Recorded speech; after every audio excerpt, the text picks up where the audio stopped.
Hello everyone, I'm Brian, welcome back. Let's go ahead and continue and finish this off. Thank you so much. Pranams at your lotus feet of Swami Vivekananda and Ramakrishna Paramahamsa. Just pass the microphone down, somebody. Yes, here. Pranam, Swamiji. I am Atharv Modi. Sorry if I misunderstood. While you were talking, I understood that while searching for what am I, we were looking for something constant. Something constant that is observing everything. There is an inherent assumption that Atma is constant. But what if it is dynamic? If it changes with every breath, it changes with every thought, it changes with every experience that I have. Yes. And like a same external input to me now will result in some feeling, and the same external inputs at some point later will result in a different feeling. The input is constant, but feeling is different. That means the I has changed. Please illuminate. Yes. Feeling? Well, feeling's the material realm as far as I understand. I'm merely just trying to put my thoughts out there to see if I'm right or wrong, to see how far I've come along this way. Atma, your true self, doesn't change. How you feel, we can calculate that with science and medical equipment. Every time you feel happy, sad, or whatever, we can see your brain firing. You can see the signals, the synapses in your brain. So that is not who you are. I'm wondering if Swami will say this. If you quiet your brain and your emotions, and you sit quietly, and you, again, the biggest issue for me is quieting the brain. But if you can quiet the brain and emotions, you come to sit to see who you are. I wouldn't say 100% of who you are, but you'll realize there's nothing. That's my assumption, by the way, because I've not actually. I may have accidentally touched on the nothingness. Now, I don't know if that means anything, honestly. I could have literally just went brain dead for a second, but I've seen that, like, accidentally somehow, and I'm sure I would say most of us, I'm sure some of us have gotten to that point without even doing it intentionally. And sometimes obviously it's going to be accidentally, sometimes intentionally, for those who actually practice and meditate this. But I think I've touched on that once or twice in my life, unintentionally.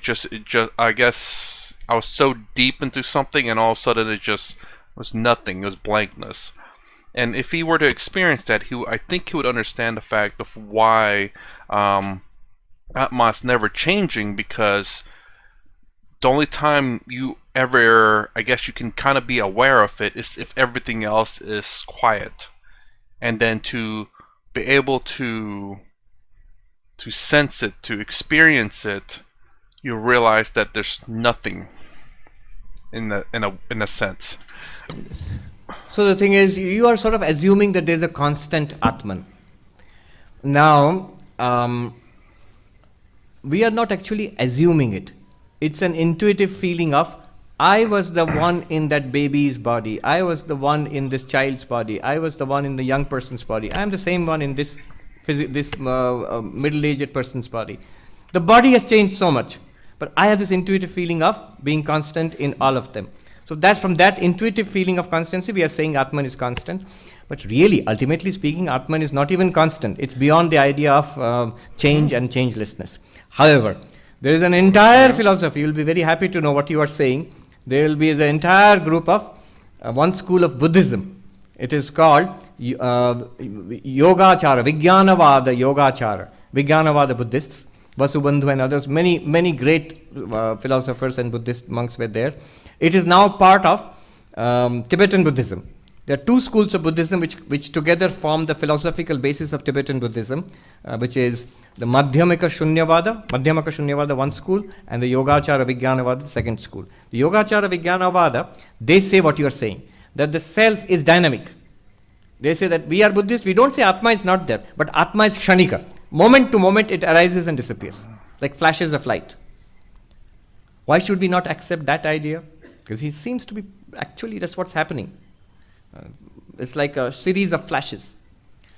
Now, Advaita has many arguments and objections against that. If you look up Shankaras and post-Shankara Advaitins, they argue against these Kshanikavadi Buddhists. One argument I'll give you, think about it. So you are saying that the Atman is discrete flashes of consciousness. Flash, flash, flash. Yeah. In that case, if they are discrete, one flash ends, another flash starts. Between them there must be blank. At least tiniest blank. But then how is that tiny blank experienced? If you say the tiny blank is experienced, then it must be experienced by some consciousness.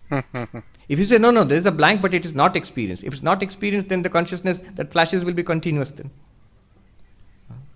There's no way out of this argument. Just like blinking, like we don't observe that we blink. We don't observe that we blink. Sorry, I didn't mean to pause it, but you just proven the point, the fact that you're looking about the eyes. The eyes is constant, and whenever you open up your eyes, you see. When you close your eyes, it's closed, you don't see, but the eyes is constant. Sorry, let me rewind that. I didn't mean to do that. But he just proved the point of what Swami was saying there. Just like blinking, like, we don't observe that we blink. We don't observe that you blink. If you observe it's still there, but when you observe it, you will notice there is a gap between blinking and you are the observer. The non-blinking you is the observer of the blinking eye. Right. So there are such arguments. Not that they give up so easily. The debate went on for nearly 1,000 years. Okay. Thank you. I do wonder now, what does that school of Tibetan monks, Buddhist monks of the second school answer to that question about I remember that being something that I reacted to some time ago about blinking existence, or at least another one was the fact that your existence here is constant. It's like an energy. Again, I've barely reacted to any Buddhist ones, although I should start back that up and start looking at some. I need to start asking questions or asking YouTube Buddhists if I can have permission to react to their videos. That's just energy that just flows between one body to the next, to the next, to the next. It's constant, but it's not Atma. I don't know what to describe. That's one of my understandings of it. The blinking one, I've not. I may have heard it, but not too sure about it at all. Well, I'm not too sure about anything really, but anyways. Somebody from this side?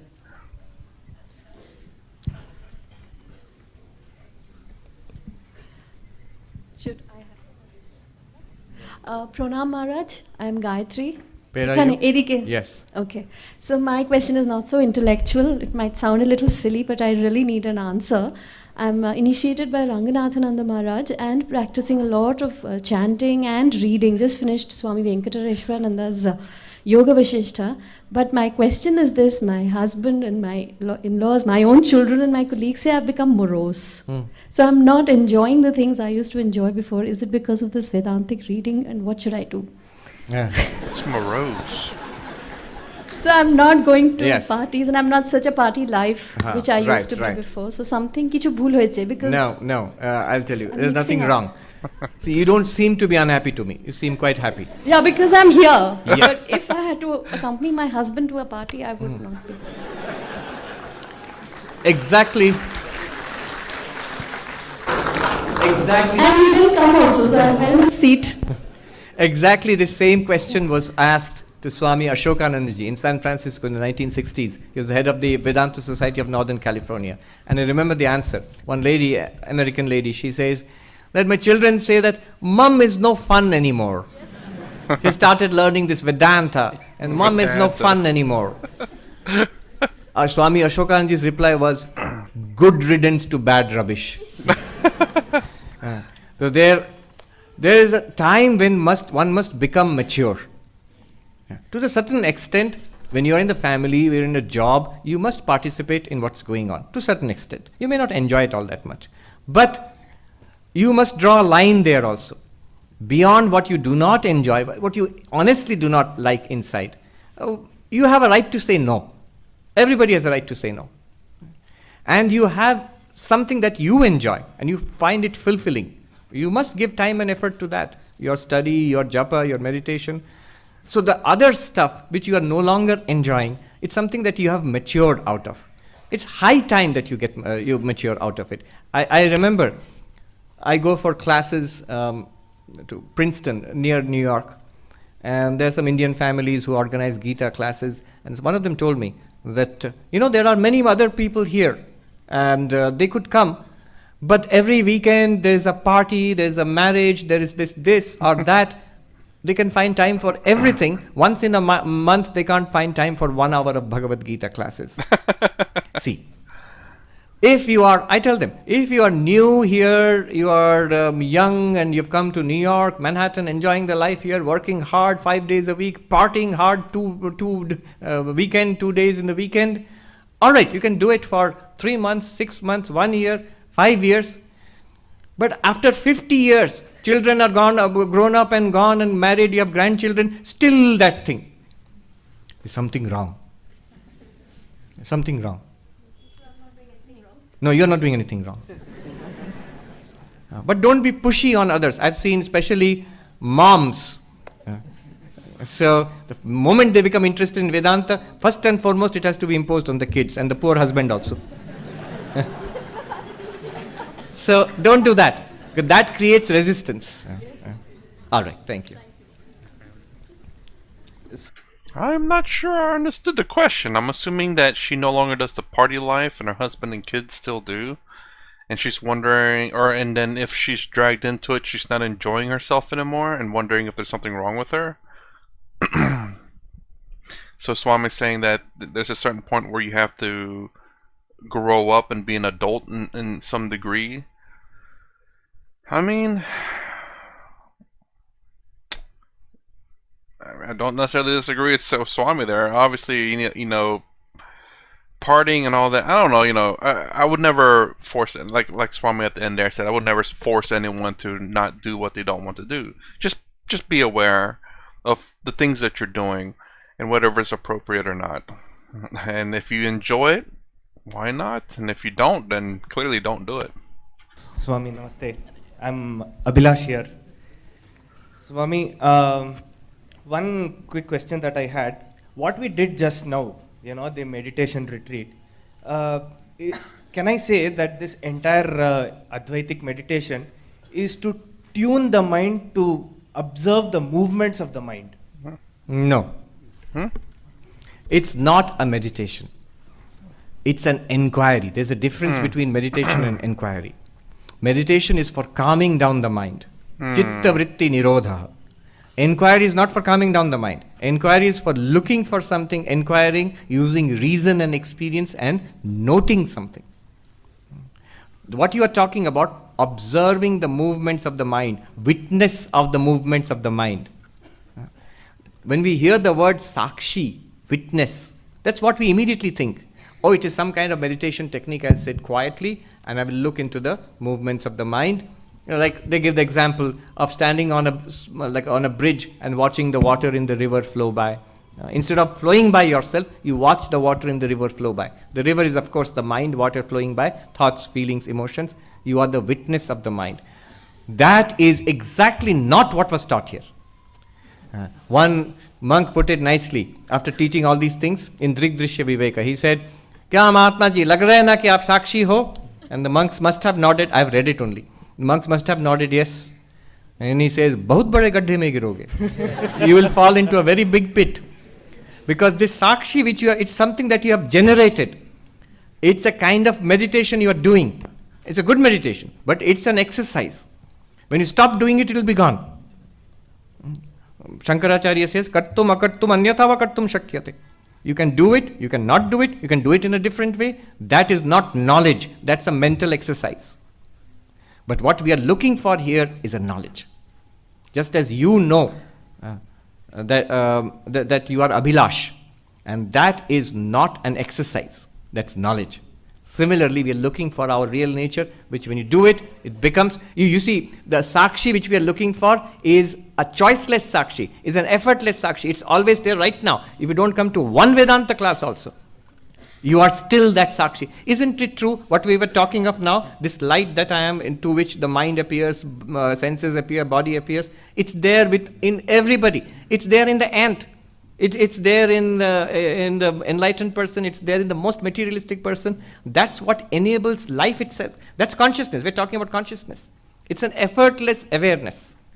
And the practice was just to note that I am that. So it's not a meditation in that sense. Is this the first stage of Drigdrishya Viveka exercise? Excellent. Exactly. Exactly. The first stage of the Drigdrishya Viveka. In the interest of time, this would be the last question. Namaste Guruji. Yes. Here. Oh, geez, there's a lot more time left. Anyways, I didn't realize what they did in the last video that I reacted to was an inquiry. I mean, the weirdest thing though, I will say, because I did end up watching it out of recording, and the other times that they do this is very distracting. Obviously, you have to pay attention to what Swami has to say. So to me, I cannot do it at the same time as he's speaking, because I'm trying to pay. I'm paying attention to him. That means I'm being clearly aware of what I need to do, and as opposed to just melting away into nothingness in a sense. But but the thing is that I guess the beneficial part, at least from my understanding, is to hear what he says and then, you know, pause the video and then to do it. I guess that's the reason why obtaining the knowledge and how to do it first, and then to practice to perfect it afterwards. At least for me, because you know I can't listen to him while I'm sitting there trying to quiet the mind, and he's talking, and I'm like, okay, I have to do this, and I'm in my mind, I'm like, okay, I have to do that. I have to not think, oh, there's the next instruction. Okay, do that one and this one. Like I'm just, my mind's active, and I just can't I can't do it. I don't know if anyone else could do that or not, where they can somehow listen to an instruction and also at the same time perhaps meditate or self-inquiry. Okay, one question and then we'll go to the children. My. Okay, we'll take a question and then we'll come to you. Who was going to ask? Yeah. Here. Yes. Swamiji here. Namaste Swamiji. Myself Aditya. And you said initially the fourth point that ultimately we should leave everything to the God. Okay. But what I think is that what people do generally is that when they leave everything to God, they blame them, that I was not able to do this because of them only. They don't take responsibility on their own. So is this better to think that I am the responsible whatever is happening in my life, and then I can improve it in a better way than blaming someone else? I think he's misunderstanding here. Here's how I would answer it, and I'm curious as to whether I'm wrong or right. But to Bhakti Yoga, I think is what he's trying to talk about here. It's the fact that you are saying you let God handle it. It's not necessarily to remove responsibility. It's more along the lines of, if you can do something about it, do it. You take responsibility for it. But if there's something that no matter what you do, you cannot make any changes to, leave that to God. Let God take care of that. Do what you can, do everything that you can, give 110% of whatever it is you're trying to do. The things that you cannot make changes to, the things that you cannot control, the things that you cannot shape and form the way you like it, let God handle that. I think that's the answer. So them, you mean God? Yeah, some entity. All right. This is the first time I used the they them preferred pronouns for God. You know. Yeah, you're right. Well, I guess they, them, as in the fact that there are, I guess in Hindu religion, there are many different gods. I remember reacted to some video with like 300 million gods, so I guess he's making the assumption of any one of those. Right. Fair if enough. the tendency is to blame God, then the person is really not surrendered to God. It is, if I surrender to God, I won't blame God. I will try, rather my effort will be, to see and recognize and accept everything as the will of God. That's a big effort, big struggle. That does not result in ending up blaming God. However, what you said, set all these big talk aside, Can I take personal responsibility and work towards bettering my life? One must. That is the first condition. Bhagavad Gita, all these Vedas, Vedanta, yoga, bhakti, meditation, all of that starts with one condition. Krishna first scolds Arjuna. Klaivyam masma gamah partha. Don't be paralyzed into inactivity, O Arjuna. Rise up and fight. What he means is, you must be up and doing even to benefit from Vedanta, yoga, Advaita, bhakti, positive psychology, therapy, whatever it is. First, the person must be willing to take responsibility and change. My life is not good, I want to make it better, I'm going to try. All of this comes on the side of trying. So that first is your own responsibility. I'll give you a very, Dehati example. Dehati means like a rural example. This I heard from a monk. He said that that's sadhu in Uttarakhand, but he comes from some family in a village. He says, we have seen farmers. He says, Gai ka bachda, calf. He gave such a nice example. He said, the farmers know when the calf is ill, they will poke it, twist the tail of the calf. The calf which struggles to stand up, they will help it to stand up, because they know that one will survive. The one which does not struggle to stand up, they know it is going to die. So, struggling to stand up, that much we must do. God will do the rest.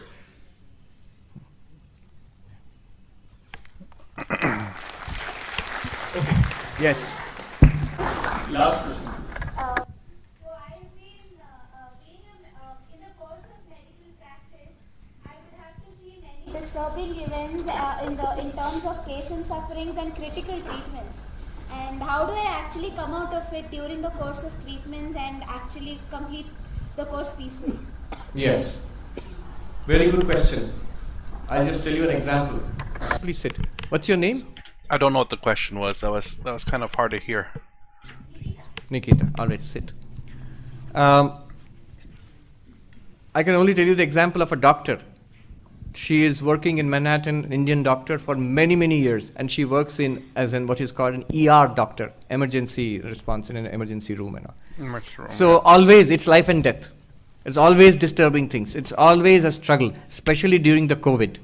And she told me the one thing which enabled me to survive this terrible period during the COVID. In New York, the maximum number of deaths in the world was there in the first wave of COVID. I was there at that time. Every day, more than 1,000 people were dying. Per day.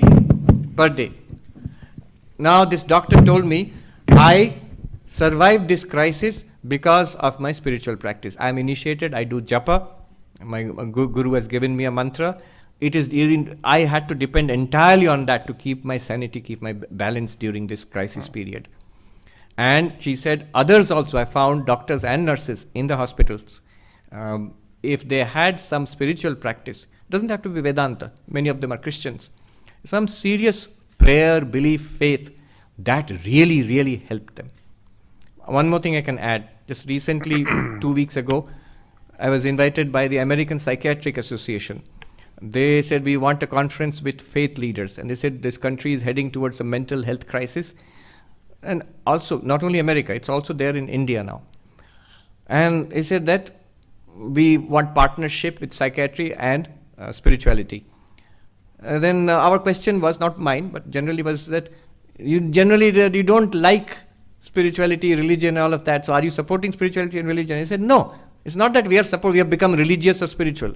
But you cannot argue with the data. The data shows, all surveys show that those who have genuine spirituality in their lives, they are much more resilient to mental illness. That they don't have mental illness, or if they do have it, they are able to overcome it or deal with it much better. So, what you say, you will have to face very difficult circumstances at this young age, more difficult than most of us, because you will be seeing a lot of human suffering. And in your career, this will go on. This is your job now. It's a great place to help people. Great place you can immediately help people in their pain. Right now you can help. But you also have to protect yourself, your mind. And that you need devotion, japa, the idea of nishkama karma, the seva, which you can easily do as a doctor, and this thing, as this luminosity, which illumines these experiences, both pleasant, unpleasant, including the dreadful experiences also. So I wish you all the best. Yeah. Sorry, I made that face because it said Japan. instead of japa. I still don't quite understand those terminologies, but it's fine. Don't you know?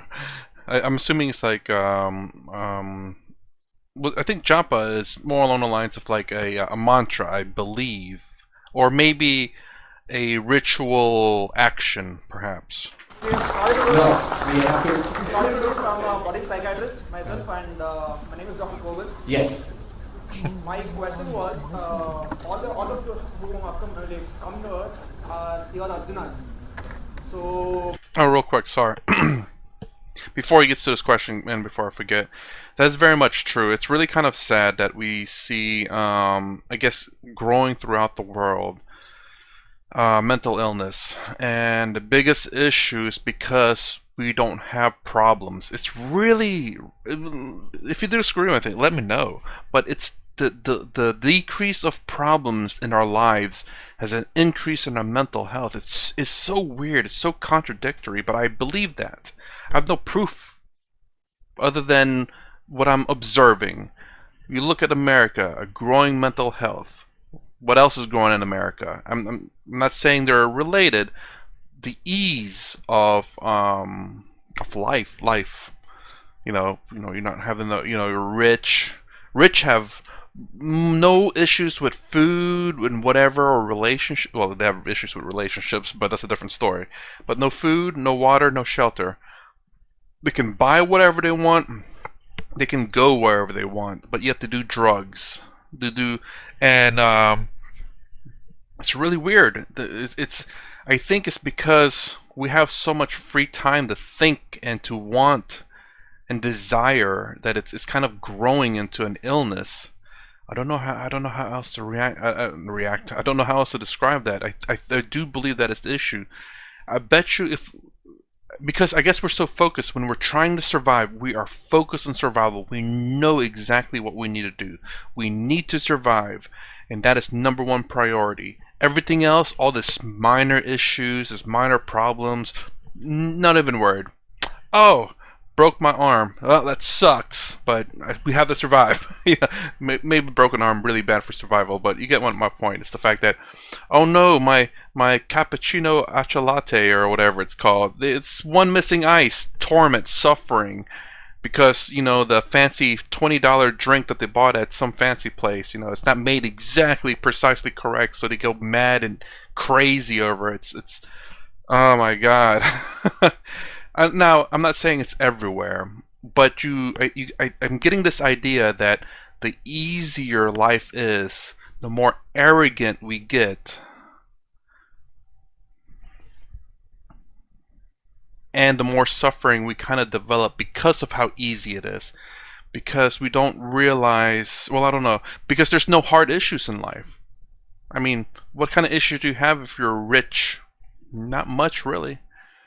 And then the little tiny problems are the biggest problems, because survival no longer the biggest problem. It's these little tiny ones that are mountains to you, but to a person who's trying to survive these little tiny problems, what problems? Or at least I think some people who go to missionary missions, they go to developing countries or underdeveloped countries or third world or whatever you want to call it, and they see what life is really like, and they hopefully they learn and realize how good of a life they have. Most do, I do believe, and I hope they appreciate what they have. And I think people like that who knows what they have and knows what it's like not to have things, I think those people tend to be better off mentally. We really went on a tangent. Let's continue. But I have many Duryodanas who are refractory to my treatment or my views, and how do I deal with them? Like, do they still have hope for them? Or? Yes. Two things in every such case. Either they are willing to at least partially cooperate with you. That's one. Then you can do something. Or they are not willing to cooperate with you. You can only keep trying until the suffering of their condition makes them cooperate with you. This, you know better than me. There are people who refuse to accept help, especially in mental health cases, until the suffering becomes so much that unfortunately they are forced to accept help, either themselves or by others. What else can we do? The same that Bachara example. Yeah. I will say we can only hope that they will accept help. I think when you look at, I guess some of the extreme cases in America, that being one of themselves where they don't seek help to the point they're breaking and they just, and then the other one where they take that frustration, whatever that is, that's suffering out on people, and then, or maybe they just take it out on people thinking it'll ease their suffering, and they don't do this, and they just go to jail. Again, it's I don't know, how do I say this? I don't know if anyone keeps up with American politics and social stuff. I don't know what to call it, but it's I don't know if it's getting worse or better. It seems like it's getting worse, but at the same time, it's kind of getting better. But I don't know if we're in a turning point to get worse or better. It's really weird. We're I think America is probably in a getting to a fork in the road. You know, a little fork in the road where they're getting right here, whether we go this way or that way. And hopefully we don't take the wrong path. And this applies to any other country too that's, I guess, kind of getting into this situation. You know, it's kind of really strange. Refractory to our treatment and our use, so that's where they seek intervention. That's like contradictory to how we are supposed to help them. We are like during their response time. And I know, but You see, it's a very difficult thing. I talked with some of the senior psychiatrists this time when I went to Washington DC, and it's a very difficult profession. I mean, they were saying, because they deal with this, they were saying we have to deal with at least 15 patients per day, every day. That's the minimum. And in India, it's much more probably. And physical illness you can handle, as she was saying. But when it's mental illness, it has a direct effect on our mind also, when you deal with such people again and again and again. So you have to protect yourself and try your best. I don't know what more I can say. Thank you. We don't have time, actually. The last one, yes. We'll end with this. Yes. Last one. I'm asking this question on behalf of all the early teens, pre-teens and teens. My question is that after the 2 years of COVID house arrest, a lot of teens are facing mental ill health, like excessive self-criticism, social anxiety, anorexia, eating disorder, body issues, etc. Now, these young teens are the upcoming youth of India. So, since Swami Vivekananda was always inspiring and motivating the youth of India, so I would like to request you, I want to ask you, how do you awaken the awareness among them to identify themselves, not as the body, not as the mind, but the consciousness? Being an adult of 42, I can hardly pass a day living with my consciousness, identify myself as the consciousness. Then how do I inspire, or how can we make the teens embrace Vedanta to identify themselves not as the body, not as the mind? I don't know. November 24, 2022. Okay, I was wondering when this was. I swear, whatever happened in America seems to be happening there. I don't know. I don't care who happens to happen first. It's just that what is going on here? I thought this was mostly a Western problem, but this is the reason why I say I don't think it's necessarily a Western problem, but I don't say development problem, but a development problem. Let me explain development problem. Whenever a country is becoming more developed, I guess you could say. So, for example, and I don't believe it's necessarily per country or entire countries. I think it's also just, you can say cities alone. If a city becomes very developed, you'll start getting these issues. So it's not just a Western thing. Although it seemed like that at first until I started watching a lot of Indian stuff. I'm like, that's so weird. I would not have thought it to be part of the East. But as I expose myself to more things, I'm wondering now if it's a developed issue. where again hunger, thirst, and shelter are no longer issues, all these things starts to crop up, these mental health issues, because, and don't get me wrong, social media itself doesn't exactly help, and this social media stuff is also kind of, how do I say, growing our egos. People are trying to outdo each other, trying to show off their money. Hold on, don't have any money. Show off their fancy clothes. Not quite so fancy. There's not branding on this one, but you get what I'm saying. Like showing off their fancy purses or phones or whatever it is, showing they got money and to boost their ego, and to then everyone else saying, "Oh my gosh, I want to be like that. I want to buy fancy cars and all these things." Social media showing all these pretty girls or boys or men and women, and saying, "Oh, I want to be like him," or "I want to be like her," and "I need to get my body to look like that," kind of deal. Don't get me wrong, I think you should be in shape for sure, healthy, but not necessarily compare yourself to other people. That's and I think maybe if you compare yourself with other people, it shouldn't necessarily be a bad thing, but people are using that as like putting themselves down. It's like, "Oh my god, I'm not like that. I need to be like that so I can be liked by other people." You're comparing yourself to another person so that you can get, what do you call it, likeness from thumbs up down below, by the way. Like that video, like this video, like this video, getting thumbs up in social media and stuff to show off that, "Oh my god, so many people like me. I need to get this likes. I need to do this exercise so I can get more likes. I can get this." Share the video, by the way.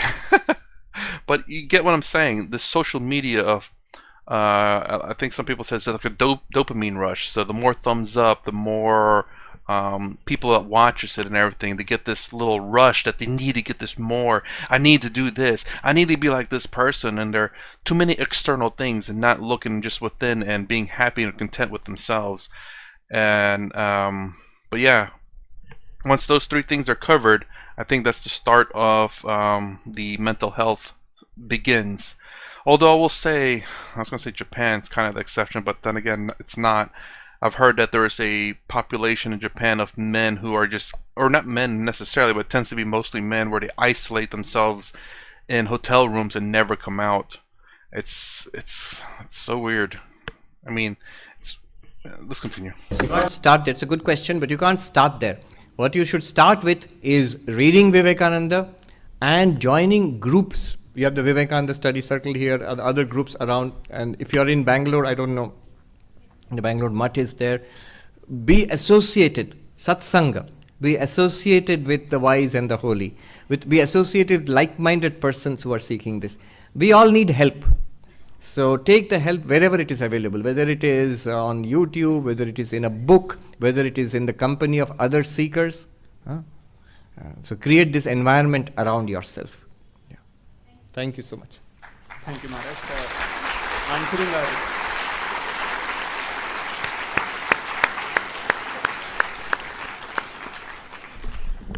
Thank you, Maharaj, for being with us and answering our queries. Oops. Maharaj, what does that mean? I thought that was like a specific title to someone specifically, like a very higher up or something. Or maybe, I don't know if I thought of it as a name or a higher up title, like king or emperor. But perhaps this is a higher up for someone who is a Swami? Let me know in the comments below. I guess this lets me know if you guys have watched the entirety of my BSing talking here. Me talking so much. Maharaj, I thought that was a title. I mean, it is a title, but I thought it's like titles saved for very specific people. Is Swami here a Maharaj? What does Maharaj mean? If there are still more questions, you can write to us. We'll compile them and share it with Maharaj. So hopefully you should be able to answer some of them at least. We'll give you the email ID.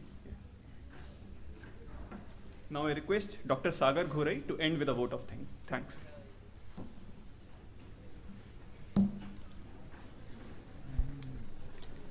Now it's time to thank the people who have made the program a very successful one. Okay, I'm gonna actually end the video here. So if you want to watch it in completion without me talking so much, The link should be in the description. If not, you can just copy and paste my title without the React and do a search, and you can see the thumbnail. It's usually the thumbnail, but sometimes I can't really find it. So yes, anyway, very interesting. Again, and it's not to say that America and Indian people are so much alike, but I think it's more along the lines that once we get past a certain point of survival, we are alike in a lot of ways. And I would have never honestly thought of this necessarily coming from a very spiritual country, but maybe it's a minority, kind of like in America. I think mental health is a growing issue. It's getting worse and worse, but I just don't know how much. It seems like it's really, really bad, especially since you watch it, you can see it in the news.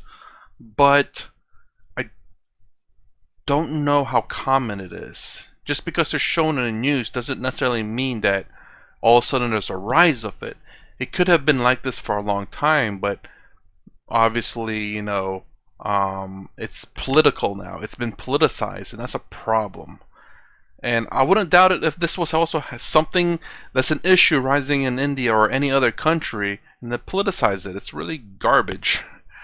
But anyways, yeah, and it makes me wonder about other kind of nations too, and to see where their nation is at, or the country, and then to see if there's certain maybe population areas, like maybe in a capital, or maybe vacation areas in countries that may have also similar issues from different countries around the world, just to see if this is something very common, that once we get past the 3 survival things and once the area becomes very developed, does this mental health thing arises. I do believe so, but it's a belief, mind you.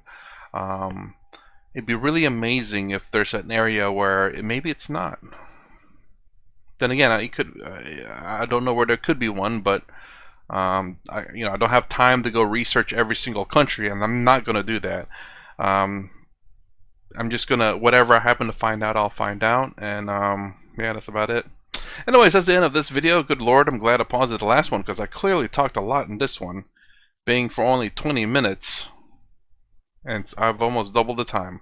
Anyways, I'm going to end it right here. If you like my content, please consider subscribing. Thumbs up, thumbs down below. Thanks for watching. I'll see you in the next vid.